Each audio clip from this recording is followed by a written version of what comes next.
I think कुछ predictions जब सही होती हैं तो अच्छा लगता है, बट कुछ प्रिडिक्शंस ऐसी दर्दनाक होती हैं, when they come true it breaks your heart. And आप बहुत सुर्खियों में हो इस वक्त जब हम लोग बात कर रहे हैं, बिकॉज आपने 5 जून को उस प्रिडिक्शन को दोहराया जो आपने 29 दिसंबर को करी थी पिछले साल, कि एविएशन सेक्टर में एक घटना होने वाली है जिसके कारण कुछ लोगों की मौत हो सकती है। And in 7 days it turned out to be true.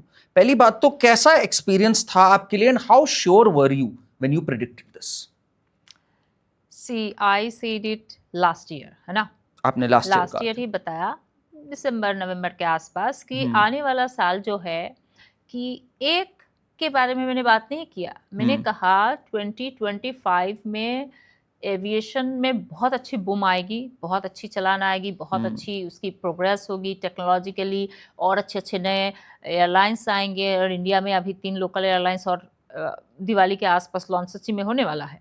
सो और भी नए एयरलाइंस आएंगे और उन लोगों की टेक्नोलॉजी में, सर्विस में बहुत अच्छी तरक्की होगी, बढ़िया है। पर बहुत आपकी हेडलाइंस भी बनाने वाले हैं, बड़े बड़े हेडलाइंस बनाने वाले हैं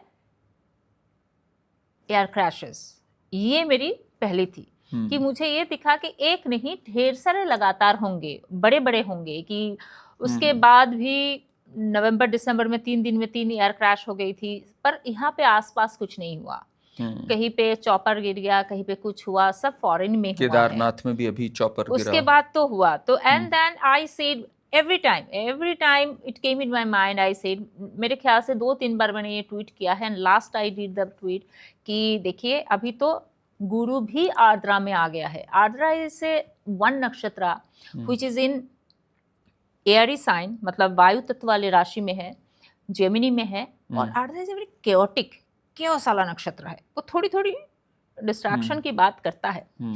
तो मुझे लगा कि जब गुरु उसी आर्द्रा में आने वाला है 12 साल बाद, एंड गुरु वहाँ पे अतिचारी हो जाएगा, गुरु की एक्सेलरेटेड मोशन होगा। सो ऑब्वियसली यहाँ तो कुछ दोबारा, जिस वजह से मैंने कहा ये होगा, but I still stand with one prediction of mind कि एयर क्रैशेस तो होगी। अभी और होंगे?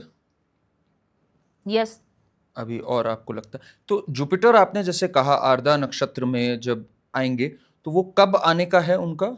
14 जून को आ चुके हैं। 14 जून को आ चुके हैं। इससे पहले से ही चीजें शुरू हो गई थी। इससे पहले ही शुरू हो गई थी। तो one needs to be very careful. यहाँ पर एक अलार्म बेल है एक तरह से एविएशन सेक्टर के लिए, सबके लिए, कि और कैसे सेफ्टी गार्ड, सिक्योरिटी चेक्स करे जा सकते हैं। क्या ये टल सकता है? शर्मिष्ठा जी, आपका क्या एक्सपीरियंस कहता है एस्ट्रोलॉजिकली? जो कुछ दिख रहा हो वो क्या टल सकता है? नहीं, इतनी बड़ी बड़ी चीज जहाँ पे इतने सारे लोगों की प्राण जान लगी हुई है, तो ये दृढ़ कर्म है। ये आपकी पर्सनल कुछ नहीं है कि आप यहाँ से वहाँ हिला देंगे चीजें। So when it's a massive thing, जिससे इतने सारे परिवार, इतने सारे लोग, इतने सारे देश के लोग शामिल हैं, उनके सबके कर्म शामिल है, क्योंकि अलग अलग देश के अलग अलग सिटीजन्स की जान गई है, बहुत सारे लोग की बहुत सारा नुकसान हुआ है, many things are involve over here. तो ये सारे चीज़ों को देखते हुए समझ में आती है कि इट्स अ कम्प्लेक्स थिंग, बहुत सारे लोग के कर्म की जुड़ी हुई चीज़ें हैं। आप कुछ करके इसको ठीक कर देंगे, और इतनी शक्ति, इतनी साधना का बल, तप का बल आपके पास नहीं है कि आप 2 बार मतलब ये एक तरह से इतना कॉम्प्लेक्स और बड़ा कर्म था कि इसकी कोई चांस नहीं थी इसको कोई टाल सके।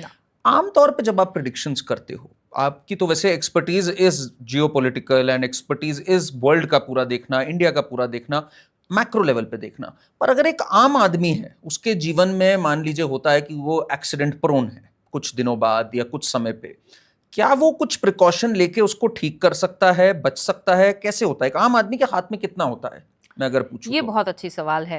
और मेरी भलाई आप लोग जो देखते हो, क्योंकि मैं तो इंडिविजुअल लोगों के बारे में ट्वीट नहीं कर सकती हूँ, मैं रील नहीं बना सकती हूँ। So but obviously the basic thing is आप इंडिविजुअल लोगों को कितना हेल्प कर सकते हो, उनको कितना गाइड कर सकते हो।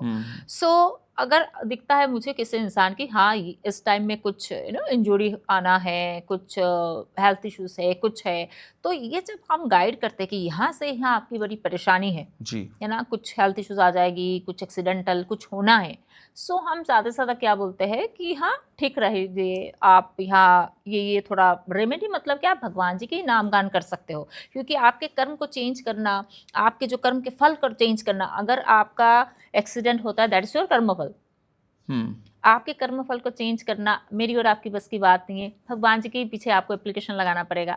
सो when I say remedy that means you need to do the sadhana bhajana और पूजा पाठ ऑफ गॉड, भगवान जी। सो इसके हम बहुत ज़्यादा एक क्या बोलते हैं, एक सपोर्टिव चीज़ें लगाते हैं, ताकि जो बहुत मेजर कुछ हो रहा था होगा उसको आप बंद नहीं कर सकते हो, हल्का सा सस्टेनेबल रहे। पैर टूट जाना था तो पता चला कि नहीं टूटा तो है, ये जोड़ेगा, बिल्कुल बिल्कुल, हाँ। पैर कट नहीं गया। So that's how you can, that's true, it depends कि उसने कितना जितना बताया गया है ये रेमेडी आप इस तरीके से फॉलो कीजिए, विधि के साथ फॉलो कीजिए, किस तरीके से क्या किया है।